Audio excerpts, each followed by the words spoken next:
1980 की बात है। 34 साल के डोनाल्ड ट्रंप एक अमेरिकी मैगजीन को इंटरव्यू दे रहे थे। इस दौरान उनसे पूछा जाता है कि आप राजनीतिक के बारे में क्या सोचते हैं, अपना ओपिनियन दीजिए। ट्रंप इसके जवाब में कहता है कि राजनीतिक जीवन निर्दयी होता है। जो काबिल लोग होते हैं वे बिजनेस करते हैं।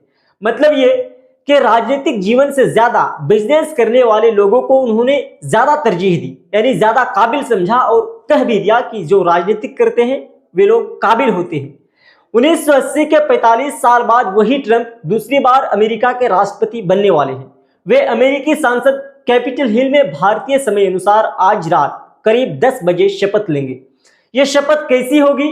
ट्रंप बाइबल पर हाथ रखकर संविधान की कसम क्यों खाएंगे? वे क्या बोलेंगे? जानते हैं ट्रंप की ओथ सेरेमनी और अमेरिका में पावर ट्रांसफर से जुड़े 7 अहम सवालों के जवाब। हमारे इस लिस्ट में पहला सवाल है, ट्रंप के शपथ ग्रहण समारोह में क्या क्या होने वाला है, क्या कुछ होगा? तो जानते हैं इसका जवाब। अमेरिकी सांसद कैपिटल हिल में करीब 700 अमेरिकियों के सामने डोनाल्ड ट्रंप अपने 47वें राष्ट्रपति की शपथ लेंगे। सुप्रीम कोर्ट के chief justice John Roberts Donald Trump और उनके उपराष्ट्रपति जेडी वेंस को शपथ दिलाएंगे। इसके बाद इस दौरान ट्रंप का बायां हाथ बाइबल पर होगा। शपथ ग्रहण में बाइबल राष्ट्रपति की पत्नी के हाथों में होती है। ट्रंप के केस में उनकी पत्नी मेलेनिया बाइबल को थामे हुए रहेंगी, पकड़ेंगी।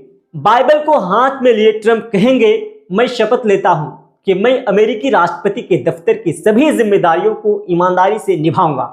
मैं अपनी पूरी क्षमता के साथ अमेरिकी संविधान की रक्षा करूंगा।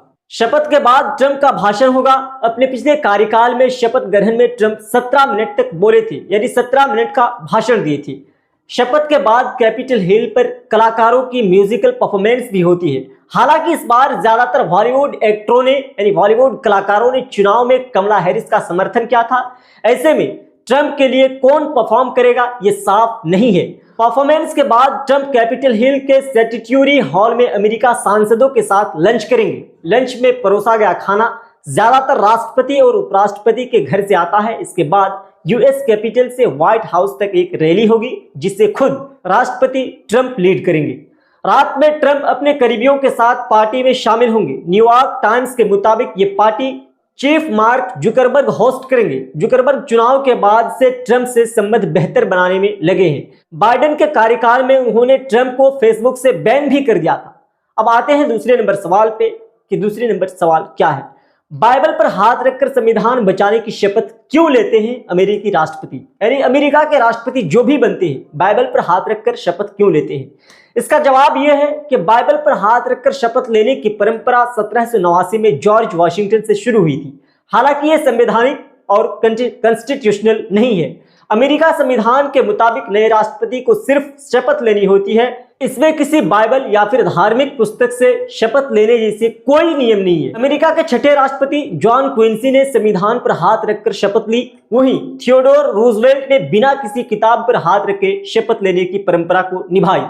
अब तीसरे नंबर सवाल पे आते हैं कि ब्रिटेन में कुछ घंटे, वहीं भारत में 4 से 10 दिन में पावर ट्रांसफर हो जाती है, लेकिन अमेरिका में 75 दिन क्यों लग जाते हैं? इसके जवाब में ये जवाब है कि ब्रिटेन में चुनाव परिणाम आने के बाद हारने वाला प्रधानमंत्री देश के किंग या फिर क्वीन के पास चले जाता है और इस्तीफा दे देता है। इसके तुरंत बाद जीत हुआ प्रत्याशी उसी दिन शाही परिवार के मुखिया से मुलाकात के बाद प्रधानमंत्री की शपथ लेता है। कुछ घंटों में ही ये काम पूरा हो जाता है। स्वाभाविक तौर पर कुछ ही घंटों में ये काम पूरा हो जाता है। वहीं भारत में रिजल्ट की घोषणा होने के बाद जिस पार्टी या गठबंधन को बहुमत मिलता है उसके नेता को प्रधानमंत्री बनने के लिए न्योता भेजा जाता है।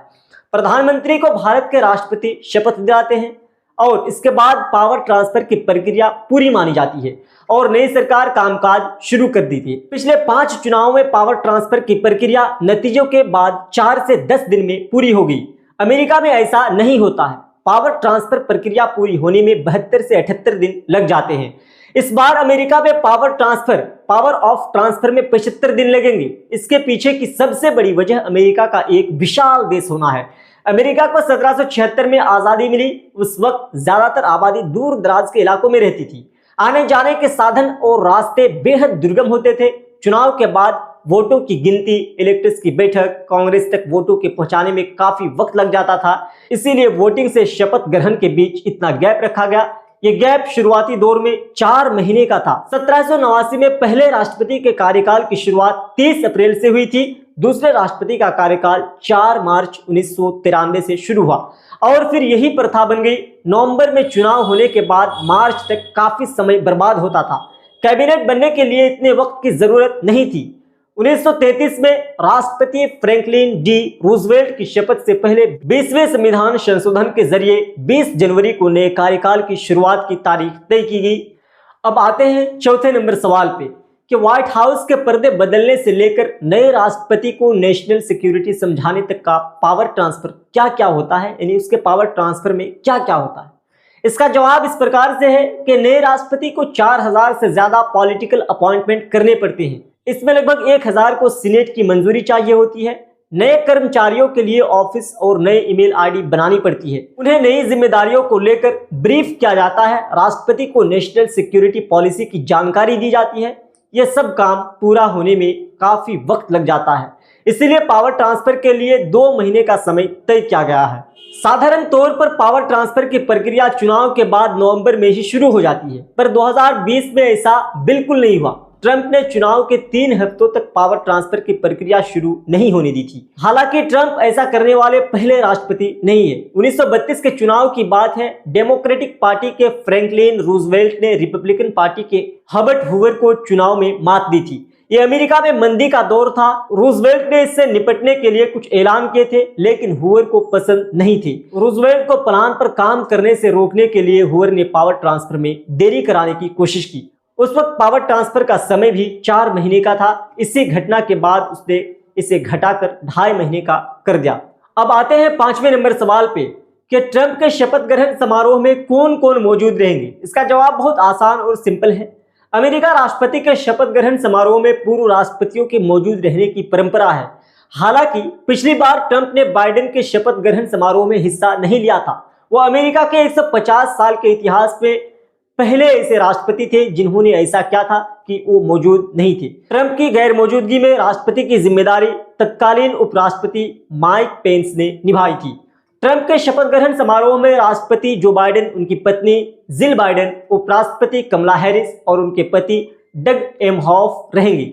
इस बार शपथ ग्रहण समारोह में पूर्व राष्ट्रपति Barack Obama, George W Bush, उनकी पत्नी लौरा बुश और बिल क्लिंटन और हिलरी क्लिंटन के भी मौजूद रहने की बात कही जा रही है। अब आते हैं 6ठे नंबर सवाल पे कि शपथ के बाद कहां रहेंगे ट्रंप, यानी ट्रंप की रिहाइश गाह कहां होगी। अमेरिका में पद संभालने के बाद राष्ट्रपति का व्हाइट हाउस में रहना जरूरी है। ये अमेरिकी राष्ट्रपति का आधिकारिक निवास और ऑफिस होता है।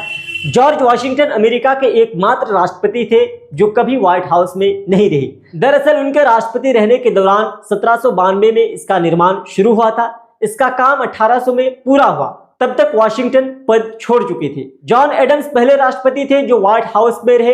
वे अमेरिका के दूसरे राष्ट्रपति थे। आमतौर पर शपथ लेने से पहले ही राष्ट्रपति व्हाइट हाउस में आ जाते हैं और वहीं से शपथ ग्रहण कार्यक्रम में पहुंचते हैं।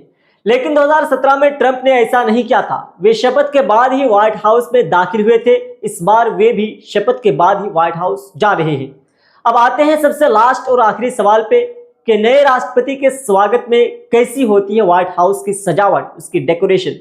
इसका जवाब है अमेरिका में सत्ता में आने वाले राष्ट्रपति न सिर्फ पिछली सरकार की पॉलिसीज बदलता है, बल्कि नए राष्ट्रपति व्हाइट हाउस में पर्दों से लेकर कारपेट तक पूरे डेकोर को भी बदलवा सकते हैं। व्हाइट हाउस में क्या क्या बदलेगा ये नए राष्ट्रपति की पसंद और नापसंद पर निर्भर करता है। 2021 में जब बाइडेन बतौर राष्ट्रपति व्हाइट हाउस पहुंचे तो उन्होंने अमेरिका के पूर्व राष्ट्रपति एंड्रयू जैक्सन और ब्रिटिश पीएम विंस्टन चर्चिल की तस्वीर को हटवा दिया। इन तस्वीरों को ट्रंप ने लगवाया था। ट्रंप जैक्सन को अपना आदर्श मानते थे। ट्रंप ने अपने पिछले कार्यकाल के दौरान भी व्हाइट हाउस में कई बदलाव किए थे। बाइडेन ने राष्ट्रपति की कुर्सी बदलवाई थी और वर्किंग टेबल पर रखे उस लाल बटन को भी हटवा दिया था जिसे ट्रंप बटलर को बुलाने के लिए इस्तेमाल करते थे।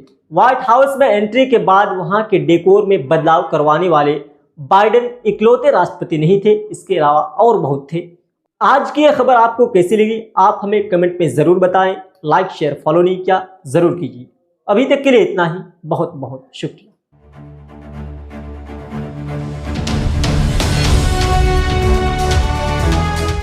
ट्रू रिपोर्ट्स, सच आप तक।